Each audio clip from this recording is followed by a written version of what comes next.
कोल्हापूरमधली बातमी आहे। कोल्हापूरमध्ये भाजपची ताकद वाढली आहे। इचलकरंजी नगरपालिकेची महानगरपालिका झाली आणि पहिली निवडणूक झाली ज्याच्यामध्ये भाजप सगळ्यात मोठा पक्ष ठरलाय आणि म्हणून निवडणूक लढवून मोठ्या प्रमाणात विजय संपादन केल्यामुळे महापालिकेचा पहिला महापौर होण्यासाठी इचलकरंजीमध्ये सध्या चुरस दिसतेय।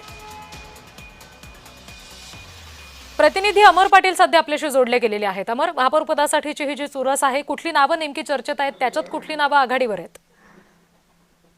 ओबीसी इचलकरंजी मतदारसंघामध्ये रेड्डी आता ओबीसी मतदार उमेदवार महापौर होणार आहे। त्यामुळे ओबीसी मध्ये जेवढे उमेदवार आहेत भाजपकडून निवडून आले त्यांची सगळ्यांची पराकाष्ठा लागली आहे। कारण ह्या इचलकरंजी महानगरपालिकेमध्ये आवाड्यांची सत्ता आहे। कारण आवाडे इथल्या राहुल आवाडे आमदार आहेत, माजी मंत्री राज्यमंत्री प्रकाश आवाडे यांनी जे पराकाष्ठा केली आणि इचलकरंजीमध्ये सगळ्यात जास्त भाजपचे आमदार निवडणूक लढवणाऱ्यांना विजयी केलं।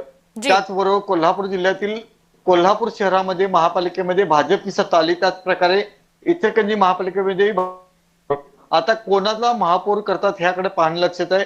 गेल्या काही दिवसापासून हे सगळे जे इच्छुक आहेत ते नामदार चंद्रकांत दादा पाटील असतील, रवींद्र चव्हाण असतील किंवा माजी आमदार सुरेश हाळवणकर असतील यांच्याशी संपर्कात आहेत, परंतु अजूनही नाव निश्चित झालं नाही।